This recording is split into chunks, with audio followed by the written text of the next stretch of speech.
It was a day filled with solemnity and the trappings of state, from the moment the Queen's coffin left Buckingham Palace for the last time, borne by a gun carriage, to the sound of cannon salutes and the bell of Big Ben.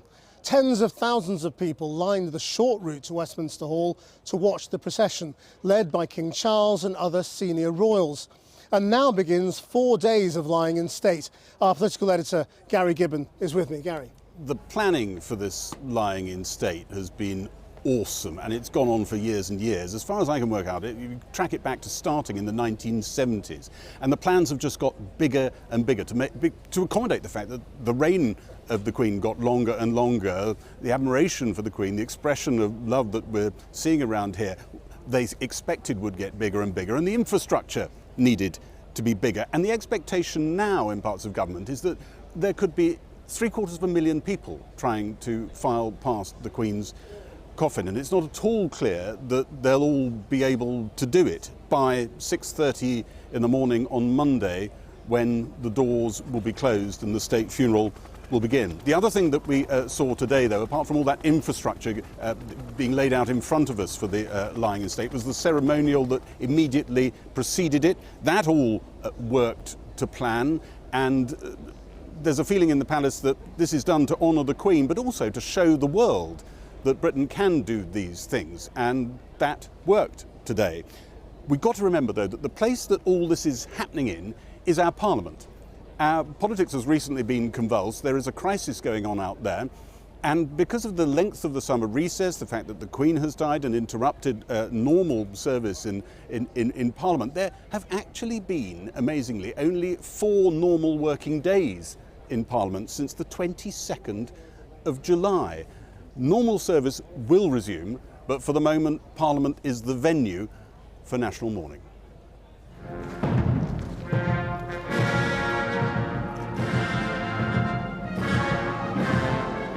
Leaving Buckingham Palace for the last time on a gun carriage, the coffin of Queen Elizabeth. Walking behind, the King, with his sister, the Princess Royal, and his brothers, Prince Andrew and Prince Edward.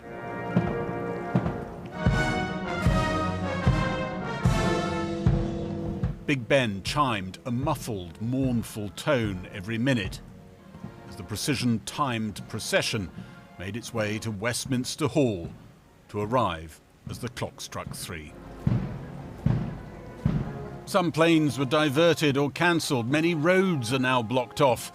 The Mall filled with cheers 3 months ago at the Queen's Platinum Jubilee, now echoing to the bands of the Grenadier and Scots Guards. In the second row, behind the Queen's children, the newly titled Prince of Wales, Prince William, with his brother, Prince Harry. Treading exactly where they walked 25 years ago, behind the coffin of their mother, Princess Diana. Last year at Prince Philip's funeral, they walked apart. Today, side by side. As the cortege moved through Horse Guards, some applause honouring the Queen.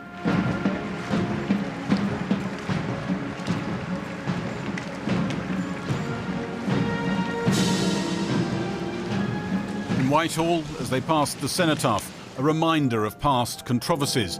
While the royals in uniform saluted, Prince Andrew and Prince Harry, stripped of their honorary military posts, not allowed uniform for state occasions, could not. Prince Harry bowed his head.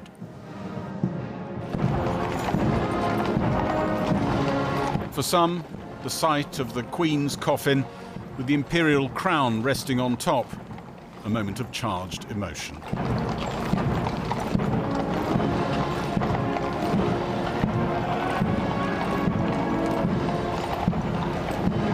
One MP joined a few dozen staff watching from the roof of some parliamentary offices. And then they turned into the Palace of Westminster for the Queen's lying in state.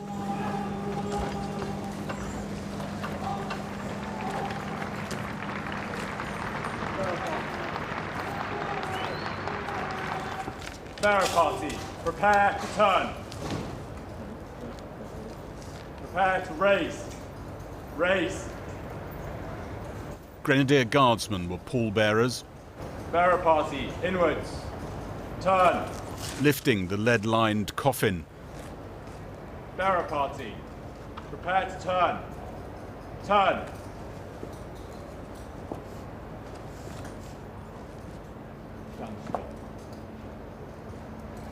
Then a slow march up to the catafalque.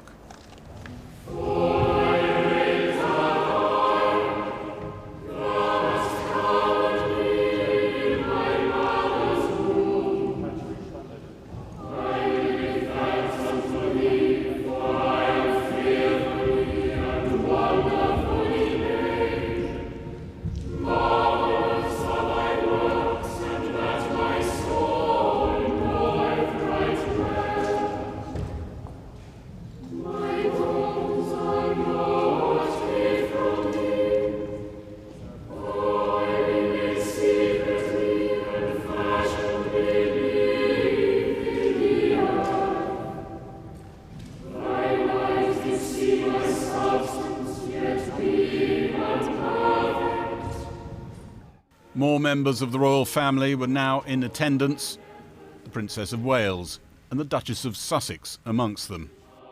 They had a brief service led by the Archbishop of Canterbury, and then the Honour Guard took position for this much rehearsed and long planned, most ceremonial farewell.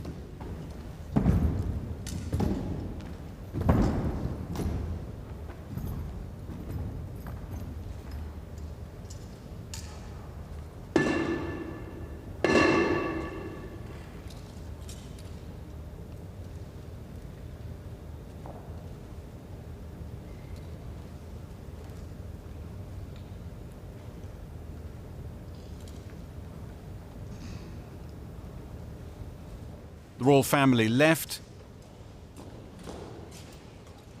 making way first for MPs and peers to pay their respects. And then at 5 o'clock, it was time for the doors to open to the members of the public.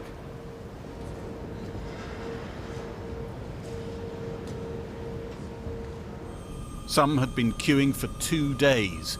The queue is currently snaking 2.5 miles around London. These, the first of hundreds of thousands of members of the public expected to file past the Queen's coffin before on Monday it's taken in still more ceremony to Westminster Abbey. For the funeral service, world leaders have torn up their schedules to attend. Gary Gibbon reporting. Well, people began taking their place in the queue to file past the Queen's coffin from the early hours of the morning. There's capacity for up to 10 miles of queue at the time, and currently, according to the government's online queue tracker, it currently stretches over 2.5 miles along the banks of the Thames. Hundreds of marshals, volunteers and police officers have been deployed in an operation which has been meticulously planned. These are the scenes of people queuing right now.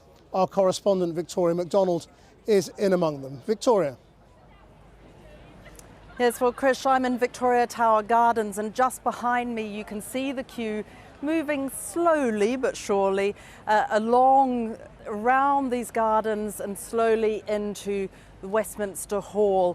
Now, I spoke to some people earlier and they said they'd been queuing since 2 o'clock this afternoon. They said they were in the first 3,000 and they have the yellow wristbands to show this. But what we found when we got here at 6 o'clock this morning was there was already a queue, not that long, only between Lambeth Bridge and Westminster Bridge, but growing steadily throughout the morning. What has been evident throughout all of this is the sheer meticulous planning, as Gary said in his piece. The number of police, there's a lot of security, a lot of the roads around here are blocked off, and the sheer number of volunteers. But it comes back to these, the public, who want to go and pay their respects to the Queen. And when I spoke to those who'd been camping out for a couple of nights, they said that the wait, that when they saw that coffin, it was all worthwhile. They had been the first in the queue, camping out for 2 nights waiting for this moment. They were the first of the public to file past the Queen's coffin. Only this morning they told us it wouldn't seem real, but now it was. And as others emerged from Westminster Hall, they too told us what it had meant to them. It's so lovely to say the goodbye, the last goodbye. I've seen her growing up through my school days in history. She's been an inspiration to all of us. I think we queued for 17, 18 hours, and it's when you go inside, it's just absolutely beautiful. And we all came out in tears. It was quite hard to sort of take it all in, because we've been here since 5 this morning. But yeah, I wouldn't have missed it for the world. It was something that I've had in my mind I wanted to do, and I'd have waited 30 hours if I had to be honest. Beautiful, heartwarming, heartbreaking, just it was lovely. This morning at dawn, we'd met those women who'd been first in the queue, and they knew the farewell was drawing near. I'll be saying prayers in my heart to Majesty the Queen and for her great service. We will be happy to see her and say thank you for all what you've done to the country and the Commonwealth. May she rest in peace. In this line were the devoted, the curious, and those wanting to mark an historic occasion. There were even those working from home who'd moved to working in a queue. Yes, there were minor tensions over places in the line, a bit of grumbling along with a lack of sleep, but mostly there were people making new friends. Happy birthday to you, happy birthday to you, happy birthday dear Chris, happy birthday to you, Ray! I just wanted to ask you why you're spending your birthday in a long queue. I think it's a national event. I think it's never going to happen again in my lifetime, a female queen. And so I thought I'd get on in the event and see what all the hype is about. It's a really kind of immense moment, proud to be British. Though on the subject of sleep, the long night was too much for some. By this afternoon, colour-coded wristbands were handed out so people knew where they were in the queue and could nip off for a loo break without fear. In 1954, crowds lined the Thames to welcome the Queen and her family back from a 6-month-long Commonwealth tour. Now they once again line this famous river to say this final goodbye. From the Palace of Westminster, the route crosses the river at Lambeth Bridge, wending its way down past famous landmarks, the London Eye, then on to the National Theatre, further back to the Tate Modern, before reaching London Bridge, and then that most iconic of sights, Tower Bridge, through Bermondsey and finally to Southwark Park, a route of nearly 10 miles once the zigzags of the metal fences were taken into account. It won't be 30 hours for everybody, but I think it's important that before people set off that they know just how long it could take, potentially. So we are supporting people throughout the queue, working with a number of partners like the Samaritans, like the Red Cross, also having stewards there as well, and working with the Metropolitan Police. So there'll be over 1,000 people per day who will be on hand to support people, to offer them advice, guidance. This is the biggest security operation ever for a state funeral. Special forces are involved in case of potential attacks. Like these officers from North Wales, police have been drafted in from across the UK. Why have you queued up? So I was in the military for 28 years and spending half a day waiting to pay my respects to Her Majesty the Queen seems like a very small sacrifice given the fact that she's been for 70 years for the country. And then what about you? Well, my late mother loved the Queen and she died some years ago in 2016, and also I've met her 4 times, so I thought it's nice to come by, and that's why I've come early, because the queue is reported to be huge later.